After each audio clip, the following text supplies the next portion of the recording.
Matthew ତାର 11:28 ଲେଖା ଅଛି, ହେ ପରିଶ୍ରାନ୍ତ ଭାରଗ୍ରସ୍ତ ଲୋକ ସମସ୍ତେ ମୋ ନିକଟକୁ ଆସ, ମୁଁ ତୁମମାନଙ୍କୁ ବିଶ୍ରାମ ଦେବି।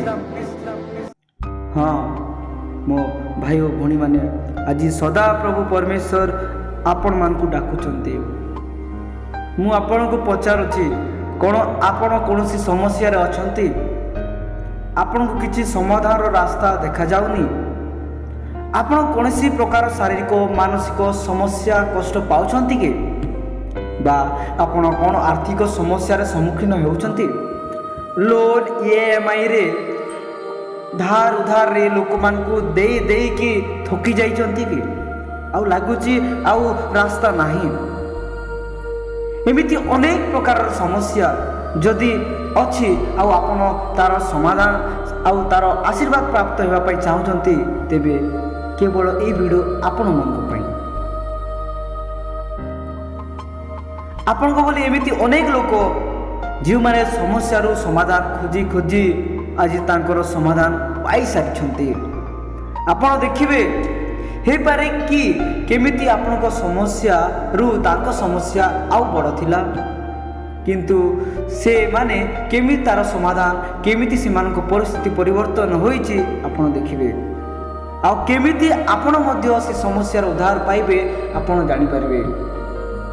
Welcome to fast believe YouTube channel, ଯେଉଁଠି ଅନେକ ଲୋକ ତାଙ୍କ ସମସ୍ୟାର ସମାଧାନ କିଏ ଆଉ କେମିତି ଆଉ କେଉଁ ଭାବରେ ଚମତ୍କାର ହେଲା, କେମିତି ମିରାକଲ୍ ପାଇଲେ ସେମାନେ ସେ ବିଷୟରେ ଆଉ ଶାରୀରିକ ସୁସ୍ଥତା ପାଇଲେ ତାଙ୍କ ବିଷୟରେ ସାକ୍ଷ୍ୟ ଦିଅନ୍ତି ସୋ ଇଚ୍ଛାରେ।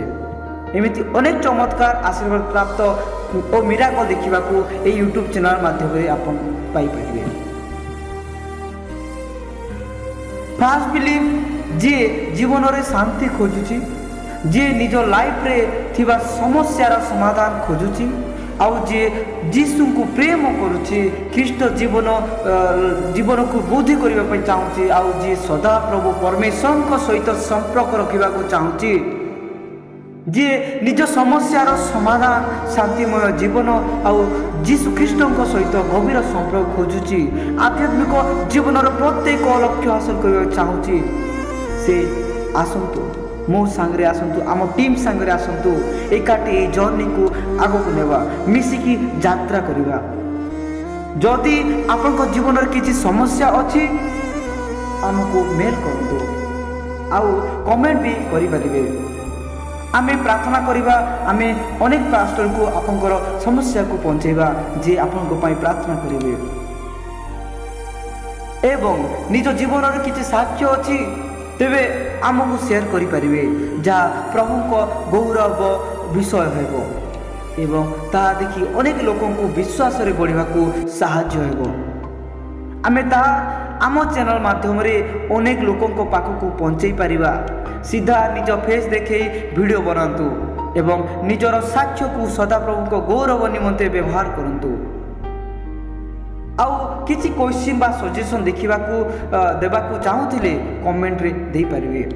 ଯଦି ଫାଷ୍ଟ ବିଲିଭ୍ ମାଧ୍ୟମରେ ପ୍ରଭୁଙ୍କ ଗୌରବ ମହିମା କରିବାକୁ ଏବଂ ପ୍ରଭୁଙ୍କ ପ୍ରେମ ଆଉ ଆଶୀର୍ବାଦ ଦେଖିବାକୁ ଆଉ ବିଶ୍ୱାସରେ ବଢ଼ିବା ପାଇଁ ପ୍ରସ୍ତୁତ ଅଛନ୍ତି, ତେବେ ଫାଷ୍ଟ ଷ୍ଟେପ୍, ଆପଣଙ୍କ ଫାଷ୍ଟ ଷ୍ଟେପ୍ ହେଉଛି subscribe. First step subscribe to fast believe. Fast believe ଚ୍ୟାନେଲକୁ ସବସ୍କ୍ରାଇବ୍ କରିକି ଏହି ରାସ୍ତାରେ ମିଶିକି ଆଗକୁ ଯିବା। ହଁ, ଏହି ଭିଡ଼ିଓକୁ ଲାଇକ୍ କରିବାକୁ ଭୁଲନ୍ତୁ ନାହିଁ। ଆଉ ଯିଏ ପ୍ରଭୁଙ୍କ ଠାରେ ବଢ଼ୁଛି ଆଉ ଯିଏ କିଛି ସମସ୍ୟା ଅଛି ତାକୁ ସେୟାର କରନ୍ତୁ। ଏହି ଭିଡ଼ିଓ ଏକ ଶେଷ ପ୍ରାର୍ଥନାରେ ଶେଷ କରିବା। ପ୍ରଭୁ, ଆମେ ତୁମର ଶାନ୍ତି ଏବଂ ମାର୍ଗଦର୍ଶନ ପାଇଁ ଖୋଲା ହୃଦୟରେ ଆପଣଙ୍କ ନିକଟରେ ଆସୁଅଛୁ। ଏହି ଭିଡ଼ିଓ ଦେଖୁଥିବା ସମସ୍ତଙ୍କୁ ଆଶୀର୍ବାଦ କର, ସେମାନଙ୍କ ଜୀବନରେ ତୁମର ପ୍ରେମ ଏବଂ ଉପସ୍ଥିତିର ଅନୁଭବ କରାଅ। ଏହି ଛୋଟ ପ୍ରାର୍ଥନା ପ୍ରିୟ ପୁତ୍ର ଯୀଶୁଙ୍କ ନାମରେ